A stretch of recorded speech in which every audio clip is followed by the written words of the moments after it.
पे देख सकते हैं कि लैंडर की ऊंचाई अब चंद्रमा की सतह से लगभग 3 किलोमीटर से कम हो चुकी है। We are very close to the moon's surface, nearly 2.6 kilometers as we can see.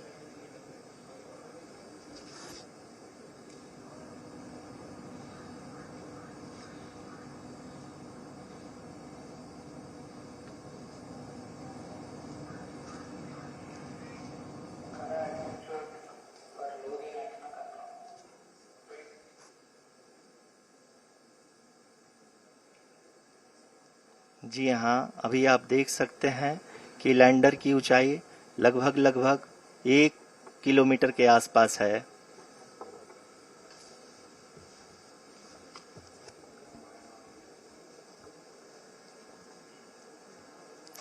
We are nearing the final phase of the power descent, which is going to be the vertical descent phase or the local navigation phase.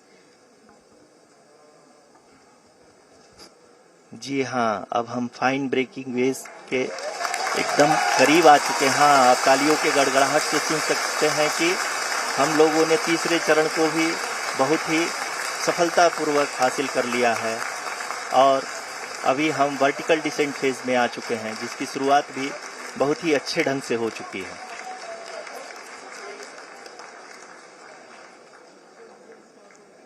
Lot of applause indicates that till now the performance has been nominal. We are in the vertical descent phase 1.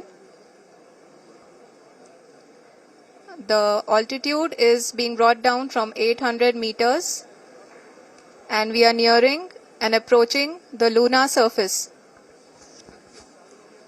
जी, आप अपनी screen पे देख सकते हैं कि lander का height लगातार कम होता जा रहा है। इस समय हम लैंडिंग साइट के जस्ट ऊपर हैं और इस समय इसकी ऊंचाई लगभग 600 मीटर के आसपास है। इस फेज के दौरान लगभग 150 मीटर के ऊंचाई पे पहुंचने के बाद लैंडर अगेन लगभग 20 से 22 सेकंड के लिए हॉवरिंग करेगा। We are above the landing site. The horizontal as well as the vertical velocity is now being constantly reduced and the lander module has begun its descent towards the landing site.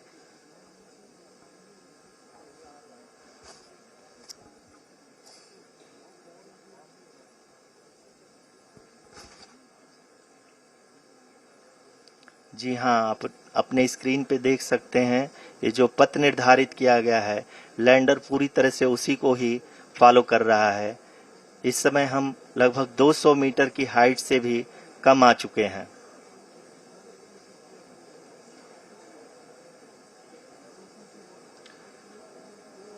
अब हम ये देख सकते हैं कि हम लगभग 150 metre की ऊंचाई पे हैं चंद्रमा के सतह से।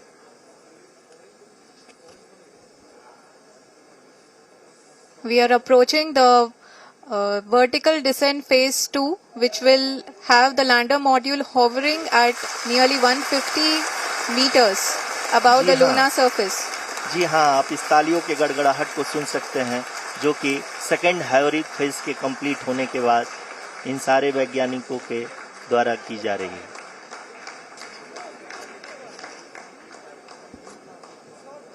जी हाँ, आप अगर फिर से ध्यान से देखें तो एल्टीट्यूड पुनः कम होता जा रहा है। अभी हम लोग लगभग 135 मीटर की ऊंचाई पे हैं। The sensors that are updating at this point are providing confirmation of the safety of the landing site. As expected, the retargeting is going on and this is a very good signature for the lander. अभी आप ये देख सकते हैं कि lander की ऊंचाई लगभग 65 मीटर के आसपास बची हुई है।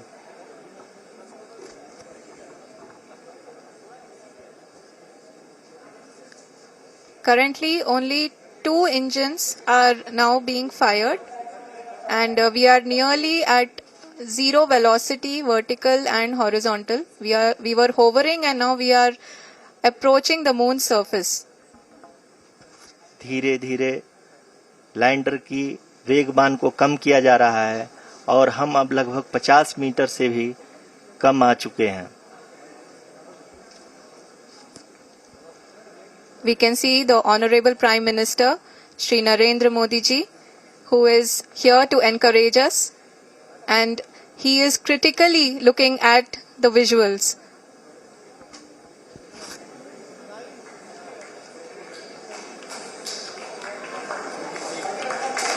जी हाँ, आप अपने स्क्रीन पे देख सकते हैं कि हम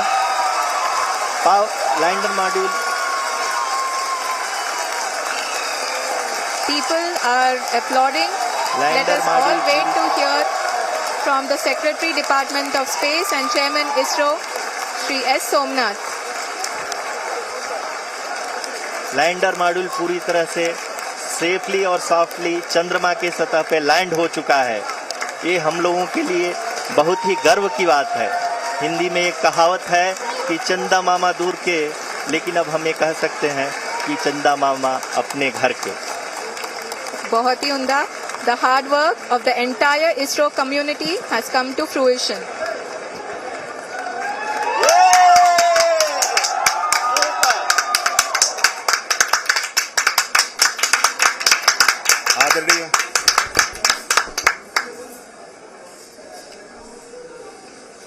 आदरणीय प्रधानमंत्री जी, नमस्कार। Sir, we have achieved soft landing on the moon. India is on the moon. Sir, I request our Honorable Prime Minister to address us and bless us. Thank you, sir.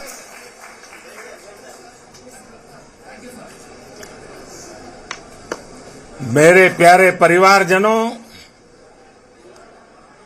जब हम अपनी आंखों के सामने ऐसा इतिहास बनते हुए देखते हैं तो जीवन धन्य हो जाता है।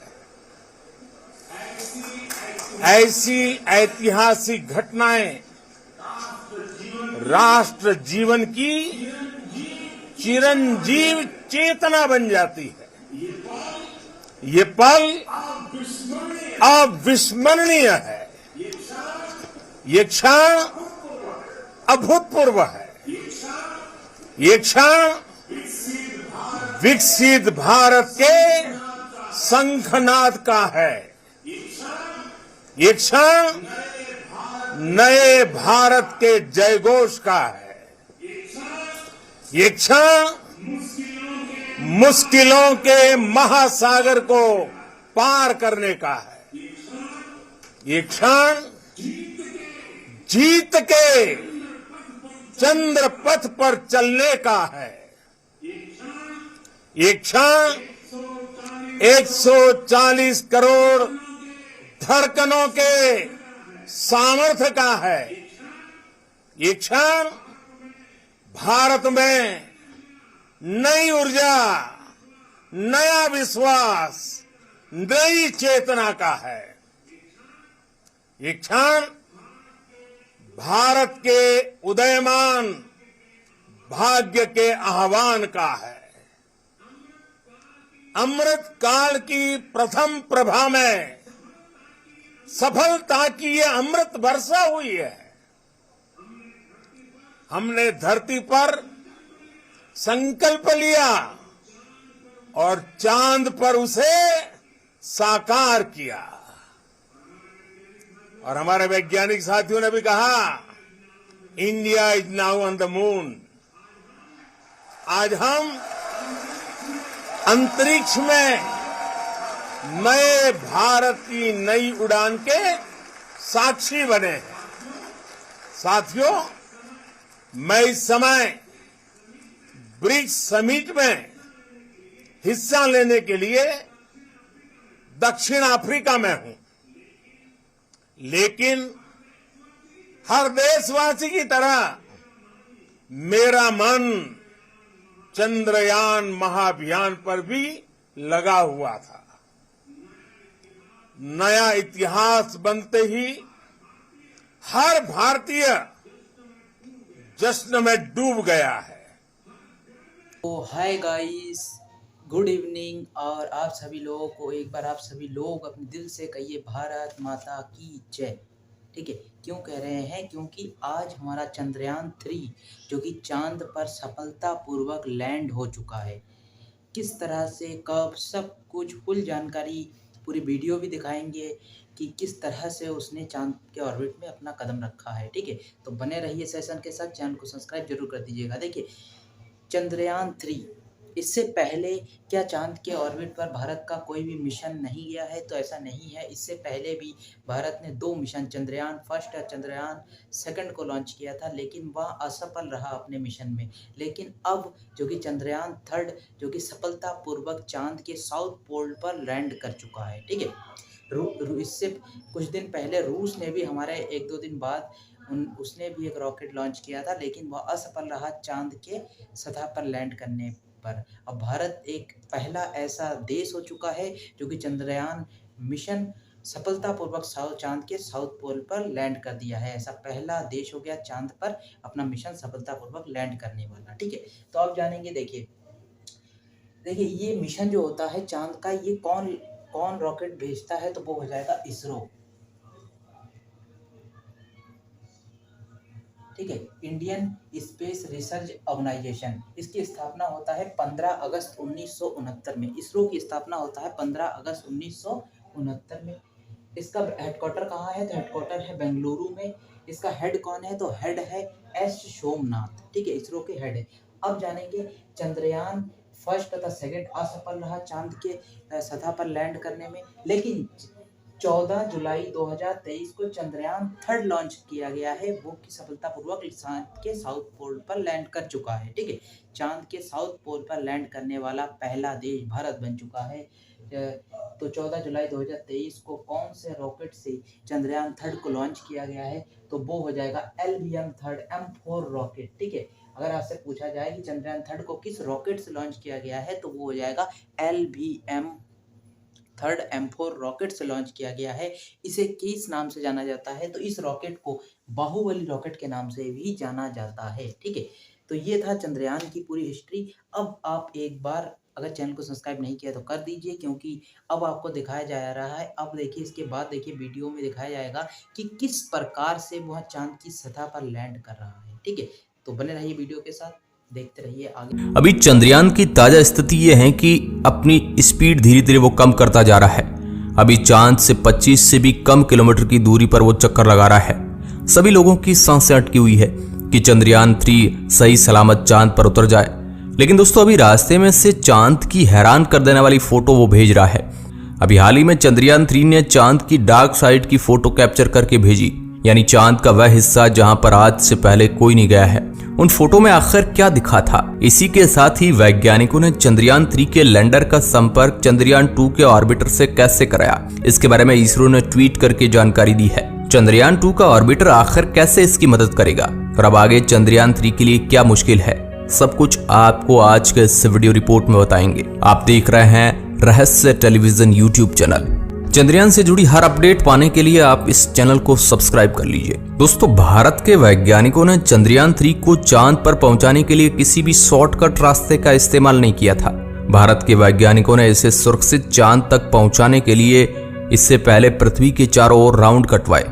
करीब 5 राउंड इसने पृथ्वी के चारों ओर लगाए 18 दिन के अंदर। इसके बाद सही सलामती ये चांद की कक्षा के लिए रवाना हुआ। चांद पर पहुंचने के बाद भी हमारे वैज्ञानिकों ने जल्दबाजी नहीं की, जबकि रूस पहले उतरने की होड़ में बहुत जल्दी ही अपने अंतरिक्ष यान को चांद पर पहुंचाना चाहता था। लेकिन जैसे ही वह लैंड करने वाली कक्षा में पहुंचने वाला था, तब उसका संपर्क वैज्ञानिकों से टूट गया और वह अनबैलेंस होकर चांद की सतह पर टकरा गया। कुछ घंटे तक वैज्ञानिक सोच रहे थे कि वापस संपर्क हो जाएगा, लेकिन ऐसा हो नहीं पाया। दोस्तों, किसी ने सच ही कहा है कि आराम से किया गया काम जल्दबाजी से कई लाख गुना बेहतर होता है। हालांकि रूस के वैज्ञानिकों के लिए ये बुरी खबर थी और हम सब के लिए भी बुरी ही थी, क्योंकि किसी भी अंतरिक्ष यान का दूसरे जगह के नजदीक पहुंच जाना और फिर उसका बर्बाद हो जाना कितना दुख होता है। वहीं दूसरी तरफ दोस्तों, चांद की तरफ हमारा चंद्रयान 3 दहाड़ मारता हुआ आगे बढ़ रहा है। आज चंद्रयान 3 चांद से महज 25 किलोमीटर दूर रहा है। चंद्रयान अब उस स्टेज में पहुंच चुका है जहां से उसे स्पीड कम करनी है, क्योंकि उतरते वक्त इसे स्पीड बहुत कम रखनी पड़ती है। आज का दिन भी इसके लिए बहुत ज्यादा खास है। 25 किलोमीटर दूर से उसने चांद की हैरान करने वाली फोटो ये भेजी है। ये तस्वीरें चांद के उस इलाके के आसपास की है जहां आज से पहले कोई नहीं पहुंच पाया है। इसके बारे में इसरो ने ट्वीट करते हुए लिखा कि ये चांद के सुदूर क्षेत्र की तस्वीरें हैं। इन तस्वीरों के अंदर चांद को बिल्कुल नजदीक से देखा जा सकता है। यहाँ तक कि दोस्तों इन गड्ढों को आप देख लीजिए, किस तरह इतने बड़े बड़े गड्ढे चांद की जमीन पर मौजूद है। यानी इन तस्वीरों में साफ साफ देखा जा सकता है कि चांद की जमीन बिल्कुल भी समतल नहीं है। ये चांद के उस हिस्से की तस्वीर है जिसे डार्क साइड ऑफ मून कहा जाता है। दरअसल दोस्तों चंद्रयान 3 का लैंडर कई बार चांद की सतह की तस्वीर ले चुका और भेज चुका है। इससे पहले 17 अगस्त को इसने चांद की सतह की तस्वीर भेजी थी। उन तस्वीरों में भी चांद की क्रेटर वाली जमीन नजर आ रही है। इसके बाद 21 अगस्त को इसने ये हैरान कर देने वाली तस्वीर चांद की भेजी। इन तस्वीरों को देखकर एक बार तो नासा भी हैरान हो जाती है। दोस्तों जो रात में आपको चांद की जमीन पर धब्बे नजर आते हैं, दरअसल ये धब्बे नहीं है, ये क्रेटर है जिन्हें आप क्लियर इन तस्वीरों में देख सकते हैं। ये तस्वीर चंद्रयान 3 के अंदर लगा hazard detection and avoidance camera खींच रहा है। ये कैमरा काफी आधुनिक और एडवांस माना जाता है। इसरो के वैज्ञानिकों ने इस कैमरे के बारे में खुलासा करते हुए कहा कि चांद की सतह पर लैंडिंग के लिए सुरक्षित जगह तलाश करने में ये कैमरा मदद करेगा। इसके अलावा ये कैमरा चंद्रयान 3 को पहले ही बता देगा कि यहाँ पर गहरे गड्ढे वाली जगह है या फिर ऐसी जगह जहाँ पर चंद्रयान 3 के लिए खतरा है। उसके बारे में पहले ही वो सचेत कर देगा और चंद्रयान को पहले ही आगाह कर देगा। लेकिन दोस्तों इतनी खुशखबरी ही कम नहीं थी कि चंद्रयान 3 ने एक और कीर्तिमान रच दिया। आपको पता होगा कि चंद्रयान 2 का ऑर्बिटर पिछले यानी 4 सालों से चांद के चारों ओर वो घूम रहा है, चक्कर लगा रहा है। हालांकि शुरुआत में भी वैज्ञानिकों ने यह चर्चा की थी कि चंद्रयान 2 के ऑर्बिटर को चंद्रयान 3 से कनेक्ट कर देंगे, लेकिन वैज्ञानिकों ने यह कामयाबी अभी हासिल कर ली है। दरअसल दोस्तों चंद्रयान 3 ने एक बड़ा सिग्नल भेजा है। इस सिग्नल को सुनकर इसरो के वैज्ञानिक भी खुशी का ठिकाना उनका नहीं रहा है। दरअसल चंद्रयान 2 के ऑर्बिटर ने चंद्रयान 3 के लैंडर का स्वागत किया है। इन दोनों के बीच काफी संवाद हुआ है और फिर सफलतापूर्वक इन दोनों के बीच जो है संपर्क वैज्ञानिकों ने कर लिया है और ये उनके लिए बहुत खुशी की बात है, क्योंकि चंद्रयान 2 का ऑर्बिटर इस मिशन को चांद पर उतारने में काफी मदद करेगा। इसके अलावा जब ये सही सलामत चांद पर उतर जाएगा उसके बाद पृथ्वी पर बैठे वैज्ञानिकों से कम्युनिकेशन में भी चंद्रयान 2 का ऑर्बिटर हेल्प करने वाला है। फिर चंद्रयान 3 के लैंडर के पास 2 ऑप्शन होंगे, क्योंकि ये प्रोपल्शन मॉड्यूल के जरिए भी वैज्ञानिकों से कम्युनिकेशन बनाए रख सकता है। अगर किसी ऐसी स्थिति में मॉड्यूल सिस्टम में दिक्कत आ जाए तो चंद्रयान 3 के लिए ये मदद कर सकता है। मगर जिस समय इसे लैंडिंग करनी होती है उस समय वैज्ञानिक यहाँ से इसे कंट्रोल नहीं कर पाएंगे, बल्कि इसे खुद के अंदर लगे AI कंप्यूटर सिस्टम को ही डिसाइड करना है। इसके अंदर लगे कंप्यूटर को कैमरा पहले इंफॉर्मेशन भेज देगा, वहाँ की फोटो भेज देगा और स्कैन करके वहाँ की जमीन की जानकारी भेज देगा। उन्हें देखकर इसका कंप्यूटर ही इसे सही सलामत नीचे उतारेगा, क्योंकि यहाँ से कम्युनिकेट करना वैज्ञानिकों के लिए पॉसिबल नहीं है, सेकेंडों का खेल होता है। हालांकि दोस्तों अब वक्त बहुत ही कम बचा है और चंद्रयान 3 के लिए सबसे मुश्किल पड़ाव अब माना जाता है। इसके चांद पर सही सलामत उतरने का टाइम 23 अगस्त को शाम 6:04 पर रखा गया है। उस समय चांद पर सुबह का समय होगा, सूर्य की पहली किरण होगी, क्योंकि आपको पता ही है कि चंद्रयान 3 को चांद पर 1 दिन के लिए भेजा गया है और चांद पर 1 दिन हमारे पृथ्वी के 14 दिनों के बराबर होता है। इसलिए सूर्य की पहली किरण के साथ ही चंद्रयान 3 चांद की सरजमी पर होगा। हालांकि इस बार वैज्ञानिकों को पूरा भरोसा है कि किसी भी प्रकार की दिक्कत नहीं आएगी। वैज्ञानिकों को इसमें कॉन्फिडेंस इसलिए है क्योंकि इस बार अंतरिक्ष यान में बहुत ज्यादा बदलाव किए गए हैं और उसकी क्वालिटी को बहुत ज्यादा मजबूत किया गया है। वैज्ञानिक तो यहाँ तक कहते हैं कि अगर हार्ड लैंडिंग भी कर जाता है तो भी अंतरिक्ष यान सही सलामत चांद की जमीन पर पहुंचेगा, क्योंकि भारत के वैज्ञानिकों ने इसके अंदर किसी भी प्रकार की कमी नहीं रखी है। वैज्ञानिकों ने चंद्रयान 2 मिशन ने बहुत हेल्प की है। हालांकि आपको लग रहा होगा कि वह तो फेल हो गया, उसने क्या हेल्प की, लेकिन दोस्तों फेल मिशन से ही बहुत कुछ सीखा जा सकता है और वह भारत के वैज्ञानिकों ने कर दिखाया है। जबकि रूस तो लैंडिंग वाले फेज तक पहुंचा भी नहीं था, उससे पहले ही उसके साथ हादसा हो गया। दोस्तों दिक्कत क्या होती है कि चांद की कक्षा में सही सलामत किसी भी अंतरिक्ष यान को पहुंचाना काफी मुश्किल माना जाता है। ये काम आपको जितना आसान लग रहा है उतना रियल में है नहीं। ये चुनौती इतनी बड़ी है कि शुरुआती दिनों में अमेरिका और रूस के 14 अभियानों को चंद्रमा पर उपग्रह भेजने में नाकामी हासिल हुई थी और 15वीं बार वो कामयाब हुए थे। इतनी बार अगर भारत ट्राई करे तो शायद पूरे सौरमंडल में ही अपने मिशन को फैला दे। आपको पता होगा कि मंगल ग्रह पर हम एक ही ट्राई में पहुंचे थे। दुनिया का कोई भी देश ऐसे नहीं पहुंच सकता है। अगर इस लिहाज से देखें तो भारत इन सभी देशों से बहुत आगे है, क्योंकि भारत ने पहले ही प्रयास में चंद्रयान 1 को चांद की कक्षा में पहुंचा दिया, जिसने अमेरिका और रूस की अंतरिक्ष एजेंसियों के उस टाइम होश उड़ा दिए थे। इसके अलावा दोस्तों चंद्रयान 1 केवल चांद की ऑर्बिट में ही नहीं पहुंचा, बल्कि इसके साथ एक बॉक्स के रूप में मशीन थी, जिससे चंद्रयान 1 के ऑर्बिटर ने चांद के दक्षिण वाले हिस्से में इसे गिराया था। वैज्ञानिकों ने इसे सफलतापूर्वक चांद के दक्षिण वाले हिस्से में गिराया दिया और उससे गिरते वक्त उसने ये बता दिया कि चांद के दक्षिण वाले इलाके में पानी मौजूद है। पहली बार ये भारत ने कंफर्म किया था। आज अगर आप दक्षिण वाले इलाके में देखोगे तो वहां पर इंसानी इंस्ट्रूमेंट के रूप में भारत के चंद्रयान 1 का वह डिब्बा पड़ा है, उसका मलबा। इसके अलावा वहां पर कभी कोई कुछ नहीं भेजा गया है। अब फिर से इसरो चंद्रयान 3 को चांद के दक्षिण वाले इलाके में पहली बार भेज रहा है और भारत के वैज्ञानिकों का यह सपना जरूर साकार होगा। पूरी दुनिया नजर टिकाए बैठी है, अभी तो कुछ ही घंटे बचे हैं, उसके बाद भारत इतिहास रचेगा। आप इसे लेकर क्या सोचते हैं कमेंट के माध्यम से जरूर बताएं। धन्यवाद।